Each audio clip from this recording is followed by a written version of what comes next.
जवाब। संघर्ष का आरंभ।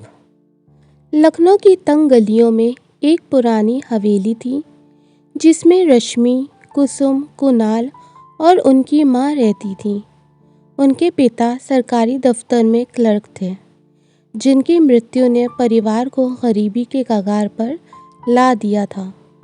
रश्मि सुबह 4 बजे उठती, चूल्हा जलाकर चाय बनाती और फिर स्कूल की तैयारी करती। वे एक मिशनरी स्कूल में पढ़ाती थी। उसकी माँ अक्सर कहती, बेटी, पढ़ाई और नौकरी से ज़्यादा ज़रूरी आजकल समझौते करना है। ये दुनिया इतनी आसान नहीं है। रश्मि हर बार मुस्कुराकर जवाब देती, माँ, जो सही है उसके लिए हमेशा खड़ा होना चाहिए। कुणाल सरकारी परीक्षा की तैयारी में जुटा था। परीक्षा का दिन आया और वह पूरे आत्मविश्वास के साथ शामिल हुआ। उसका विश्वास था कि योग्यता की जीत होगी, लेकिन परिणाम ने उसकी उम्मीदों पर पानी फेर दिया। उसका नाम सूची में नहीं था। कुसुम अपने कॉलेज में पढ़ाई के साथ सामाजिक कार्यों में सक्रिय थी। उसकी दोस्ती आदित्य से थी। आदित्य अक्सर कहता, तुम्हारी बातें मुझे सोचने पर मजबूर करती हैं। मैं तुमसे सीखता हूँ कि कैसे सच को थामे रहना चाहिए। लेकिन एक दिन आदित्य का व्यवहार बदल गया। जब कुसुम ने पूछा, तुम इतने दूर क्यों हो गए हो? आदित्य ने नज़रें झुकाकर कहा, मेरे पिता चाहते हैं कि मैं तुम्हारा साथ छोड़ दूं। मैं मजबूर हूँ। कुसुम ने दिल की गहराइयों में दर्द महसूस किया। वह आदित्य के इस धोखे को कभी नहीं भूली, लेकिन उसने अपनी लड़ाई खुद लड़ने का निश्चय किया।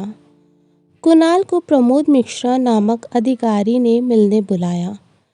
प्रमोद ने कहा, नौकरी चाहिए तो 2 लाख रुपए का इंतज़ाम करो। बिना पैसे के यहाँ कुछ नहीं होता।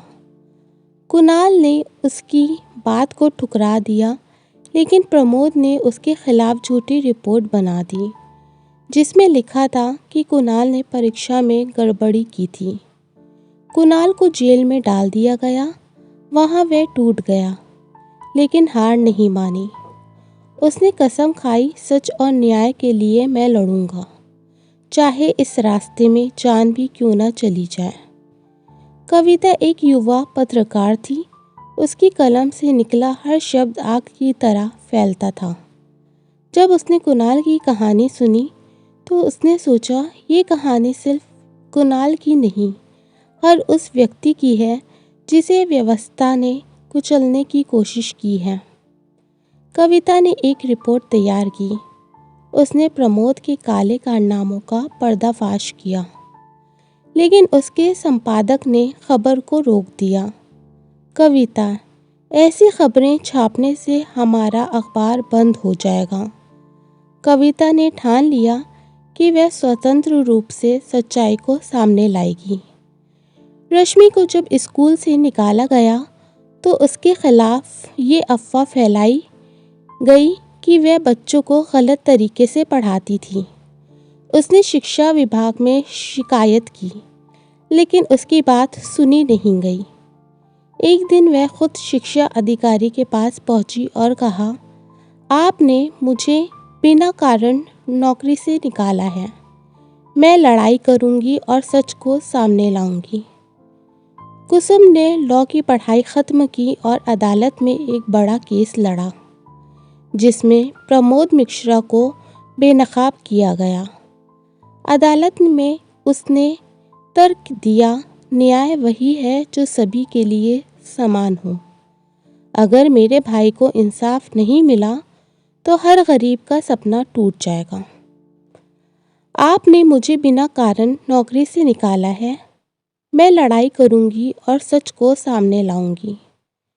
कुसुम ने लॉ की पढ़ाई ख़त्म की और अदालत में एक बड़ा केस लड़ा, जिसमें प्रमोद मिश्रा को बेनकाब किया गया। अदालत में उसने तर्क दिया, न्याय वही है जो सभी के लिए समान हो। अगर मेरे भाई को इंसाफ नहीं मिला तो हर गरीब का सपना टूट जाएगा। प्रमोद मिश्रा को जेल भेजा गया। कविता की रिपोर्ट ने पूरे देश में हलचल मचाई। कुणाल को निर्दोष साबित किया गया और उसे प्रतिष्ठित सरकारी पद मिला। रश्मि को उसकी नौकरी और सम्मान वापस मिला। अंतिम अध्याय। लखनऊ के लोग अब रश्मि, कुसुम, कुणाल और कविता को नायकों की तरह देखते थे। रश्मि ने एक नई पाठशाला खोली जहां गरीब बच्चों को मुफ्त शिक्षा दी जाती थी। कुसुम एक सामाजिक कार्यकर्ता बनी और महिलाओं के अधिकारों के लिए काम करने लगी। कविता ने जवाब नामक एक किताब लिखी जिसमें इन सभी संघर्षों की कहानी थी। तो दोस्तों, कहानी का संदेश आपको मैं बताती हूँ। इस उपन्यास की कहानी उन सभी के लिए है जो कभी हार मानने की सोचते हैं। ये सत्य और न्याय के लिए लड़ी गई एक अनवरत लड़ाई की कहानी है जो साबित करती है कि हर सवाल का एक जवाब होता है। साहस और संघर्ष। संघर्ष और साहस से आप कोई भी काम जीत सकते हैं, चाहे वो जितनी ही कठिनाई भरा हो। तो ये वीडियो कैसी लगी कमेंट बॉक्स में ज़रूर बताइएगा। इतनी प्रेरणादायक कहानी जो आपकी ज़िंदगी को सफल बना देगी, ज़रूर सुनिए और लोगों तक आगे पहुंचाइए। कृपया करके मेरी वीडियो को लाइक कर दें, शेयर कर दें, सब्सक्राइब कर दें। बेल नोटिफिकेशन ऑन करना ना भूलें कि वीडियो के अपडेट्स मिल जाएं। धन्यवाद।